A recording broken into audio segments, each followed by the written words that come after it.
Again, make sure that you're listening and kind of letting this soak in so you remember what we've been doing this whole semester. It's been a while.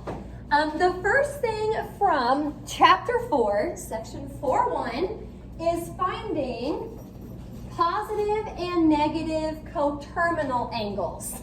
I'm going to write this out to the side here.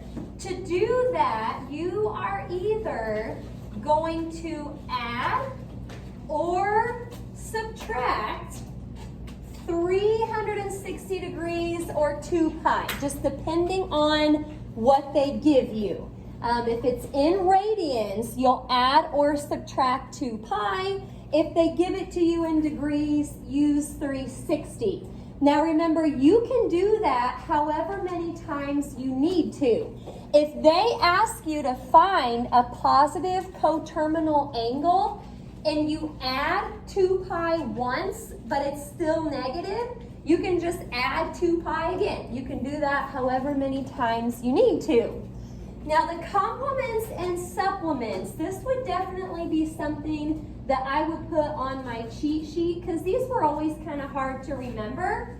I'm just going to label C first here so I can tell you a couple things about complements, and then we'll move on to supplements. If you are in radians, you're going to take pi over 2 minus the angle given. That will give you what the complement is. Okay, kind of hard to remember all of this. Now, if you're in degrees, you would just take 90 degrees minus the angle given. A lot of times with complements and supplements, I'll have students kind of get that flipped. They'll take the angle given minus pi over 2 or minus 90, and you don't want to do it like that.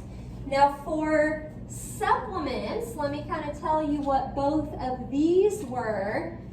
For a supplement, if you are in radians, you're going to take pi minus the angle given. And in degrees, that would be 180 degrees minus, again, the angle given. That would be good stuff to put on your cheat sheet. Day 1 cheat sheet, full one-sided for each day. Something else I want you to remember about complements and supplements. I'll try and just kind of make this up here above. Complements and supplements must be positive. Must be positive. I'm not talking coterminal angles. Coterminal can be negative, but complements and supplements, just by the definition, they have to be positive. If you get back a negative for one of those, like if you get back a negative for the complement, you would just say no complement. And again, it's multiple choice, so you'll kind of get to use those to help you a little bit. The only other thing I have here from 4.1 is arc length. There is a formula that we used for arc length. It said S equals R times theta. S is arc length. I still don't really know why they use S. But S is arc length, R is radius, theta is an angle. Now we need to talk about little old theta here for just a second. If you are using the arc length formula, theta must be in radians. Theta must be in radians. So let's say you get to the final on Wednesday, and they're asking for arc length, but they give you theta in degrees, and you need it to be in radians. This is something else you might want to remember. To go from degrees to radians, I'm going to just try and squeeze this in right here. To go from degrees to radians, you want to multiply by, and I'm not doing a very nice looking fraction here because it's hard to squeeze it in, but multiply by pi over 180. You would have to do that before you plugged in theta, if they give it to you in degrees. Okie doke. I'm trying to just kind of go through and sort of highlight some things you might want on your cheat sheet, remember, or help you remember some different things about these. The only thing from 4.2 is using a calculator to find values of the 6 trig functions. What you'll always want to remember when you use your calculator is to check the mode. Very important, check the mode. If you see a degree symbol, you should be in degrees. If you don't see a degree symbol, you should be in radians. Now, something else you might want to remember here, it says all 6 trig functions. So remember, if you have to find cosecant of something, what was cosecant the reciprocal of? Sine. So you, on your calculator, would have to type in 1 over sine of whatever they gave you. Or if you needed cotangent, it's not on your calculator, you would have to type in 1 over tangent of whatever they gave you. That's something else pretty good there to remember from 4.2. Okie doke. 4.3, what I might do for this section is sort of go through an example off to the side and try to help you see maybe what could be asked from 4.3. It says find the values of the 6 trig functions of an angle in a right triangle. Let's say on Thursday. I keep getting these confused because calculus is Wednesday, Thursday. You guys are Thursday, Friday. Oh boy, I'm going to figure that out here before too long. Anyway, let's say that they gave you a right triangle. I'm just making one up over here. And let's say that they asked you to find, I'm going to go with cosine of theta. Cosine of theta. Technically, it could be any of the 6. I'm just going with cosine right here. What y'all want to remember, first of all, is SOHCAHTOA. SOHCAHTOA. Cosine is adjacent over hypotenuse. So, you know, what you would have to do first probably is do the Pythagorean theorem to find the hypotenuse. If you took 3 squared plus 4 squared, that would be 25. Square root that and you would get back a 5. So by the time I put adjacent over hypotenuse, it would be 3/5. Now it could be any of the 6. I didn't have to do cosine there. It could be any of the others. Now the other bullet point from 4.3 is almost like a problem that's kind of backwards from what we just did. For example, it says given one trig function, find the values of the other 5. If they gave you cosine is 3/5, you would have to work backwards. You would have to say, okay, cosine is adjacent over hypotenuse. You'd have to draw your triangle. You'd probably have to do the Pythagorean theorem to find the missing side, but then you could find any of the other 5. So again, those 2 bullet points kind of go along with the same type of problem. Okie doke. Stop me if you think of any questions. I'm going to keep on going here. 4-5, graphing sine and cosine functions. Multiple choice. So you're not going to have to do the graphing, but I could give you a function and then list out like 4 different options of graphs, and you may have to match the graph. That would be a good multiple choice type of problem.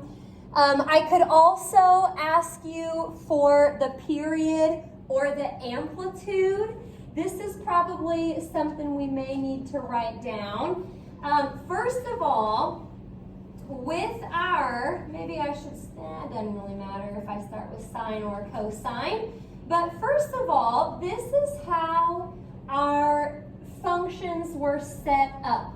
It was always a cosine of bx or a sine of bx. So let me put a couple more things up here.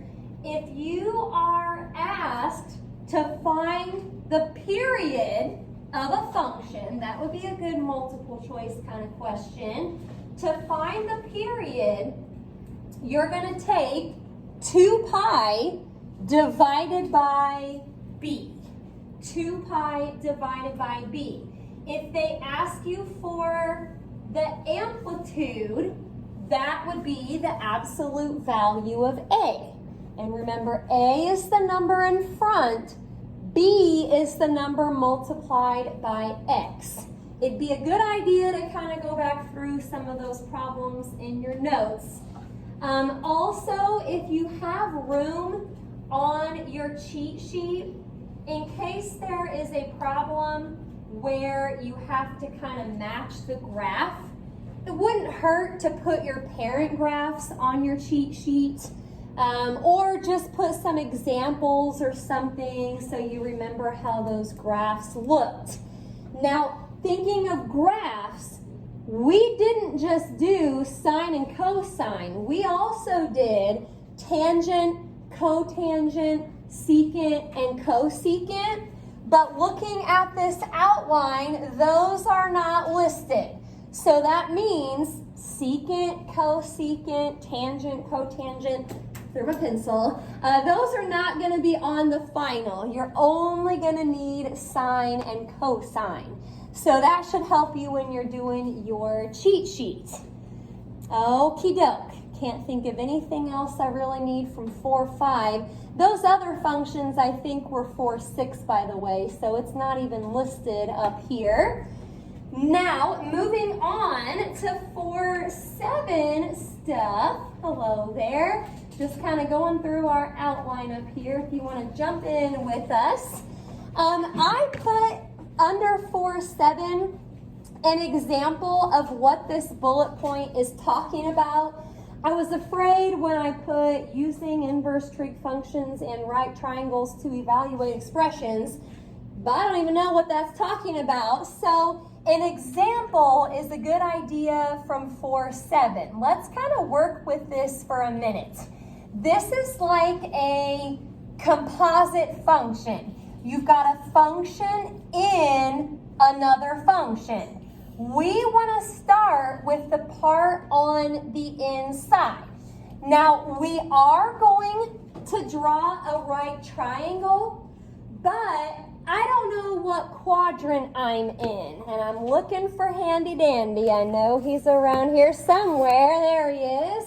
I need to figure out first here what quadrant I'm in before I can draw this right triangle. So first, let me kind of write this out here so you remember what we were doing. We need to find the quadrant where tangent is positive, because if you go back to what you had in the parentheses, that was a positive 4/3. So we want to first look at the quadrant where tangent is positive. If you have your handy dandy out, you can do this with me. It's like the third group down on the right. with all the plus and minuses, tangent is positive in quadrant 1 and quadrant 3. So from handy dandy, I've narrowed it down to 1 and 3. Now, to narrow it down even further, we also have to make sure that the quadrant is in the correct range. This is really, really good stuff to review here. I may even scoot down to the bottom here to write out what those ranges were. They're in your notes somewhere if you still have them. But let me do this real quick here so that we all have them. For our inverse trig functions, let's start with inverse sine. I'm going to try to squeeze all three of them in down here. The range for inverse sine, I'm using a bracket right there, it's from pi over 2 to positive pi over 2. And if you think about that on the unit circle, negative pi over 2 to positive, that is basically quadrant 1 or quadrant 4. Now I'm going to keep going a little bit here. Inverse cosine was from 0 to pi. So again, if you look at the unit circle, 0 is over here, pi is over here. Inverse cosine is going to be in quadrant 1 or 2. And last but not least, this is the one that we actually need for our problem up above. Inverse tan is a lot like inverse sine, but parentheses. So whenever I do this unit circle, I'm going to put open circles at negative pi over 2 and positive. So pretty much inverse sine, inverse tan, they're both taking up quadrant 1 and quadrant 4. Now let's get back to what we were doing in this example. Remember, we're looking for the quadrant where tangent is positive, which I already told you was 1 and 3, but it also has to be in the range. If handy dandy is telling us 1 and 3, the range is telling us 1 or 4. The quadrant that overlaps is quadrant 1. So that has to be the quadrant that we are in for our example. Now the reason that is important is because now I can look at handy dandy again to draw my right triangle. And this is how a right triangle in quadrant 1 looks. I got theta down here in the bottom left. And I can start to label this by using this little fraction over here. Tangent is opposite over adjacent. Maybe I'll try to squeeze those letters in. Opposite over adjacent. So 4 over 3. I'll probably need to do the Pythagorean theorem to get that missing side. This just so happens to be the same triangle that we were using up here. But by the time you do the Pythagorean theorem, that missing side should be 5. Now we've done a lot of thinking already for this example, but we have one more thing to think about. Going back to the outside here, remember, once you get that triangle drawn, the outside tells you exactly what you're supposed to find. we are supposed to find sine of theta, which is opposite over hypotenuse. So finally, our answer is 4/5. Yes? Tan means that it's the inverse, doesn't it? It does. So basically, what we did in our notes was a little bit fancier than this. We would say, like, let theta equal arctan of 4/3. So we're trying to figure out tangent of what is 4/3. We kind of wrote it out in a fancier way. But yeah, arctan is the same as inverse tan. For this type of problem, though, you probably don't need to think about all of that necessarily, just as long as you do your SOHCAHTOA stuff. That is right. Anybody else? Questions? I believe there's at least one problem like that in the recommended review, so that would be good to go over because that gets a little complicated. Now, the last part of chapter 4 here, this is Thursday's part of the final. It's solving right triangles. I'm going to put up here just kind of how these triangles were set up in section 4.8. Now, we are not talking quadrants in this section. We're not talking quadrants. We're just talking about any kind of right triangle. So remember, capital letters are the angles, lowercase letters are the sides. By the way, if you're thinking about the law of sines and the law of cosines right now, get that out of your brain. Those were oblique triangles. We're back to right triangles right now. We're not doing law of sines or anything like that. So I'm going to come down here to my last little section that has space, and I'm going to just put kind of an example of what a type of problem could look like from 4.8. Now, they're going to have to give you, so I'm going to just put given down here. They'll have to give you at least a couple parts of the triangle.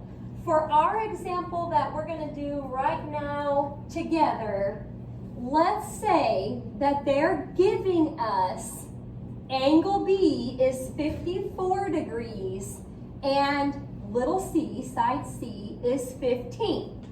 By the time we're done, we have to figure out all the rest of those variables. Now, I always like to draw the triangle. It's up to you. I'm going to just go ahead and kind of put what we know so far. Remember, this is how it was set up. So angle B, I'm not sure I can squeeze that in. That's not too bad, I guess. Angle B is 54. Side C is 15. So our job is to figure out angle A, side B, and side A. You don't ever have to find angle C because it's always the right angle. Now, of those variables, of those things, what would be maybe the easiest thing to find first? Yeah, very good. Angle A. If you just want to add up, and again, I'm going to have to start squeezing this in here, but if you add up 54 and 90, you'll get 144. So subtract that from 180, and we get 36 degrees for angle A. So that's good, 36 degrees. Now, the other two things we have to find are sides. Side A, side B. We can't do the Pythagorean theorem at this point because we're missing two sides.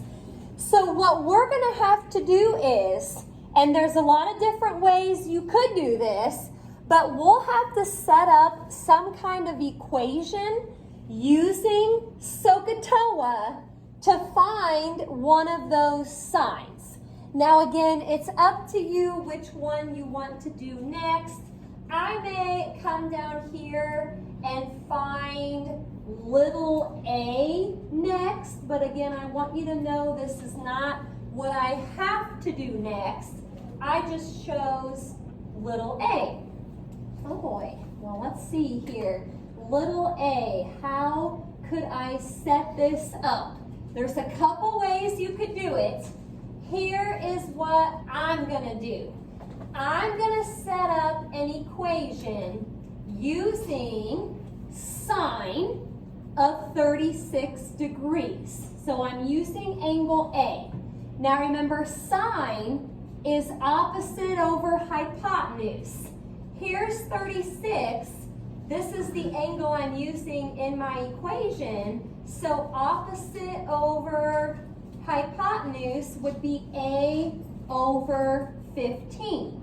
You could have said cosine of 54 degrees is A over 15 because that would be adjacent over hypotenuse. That's another option.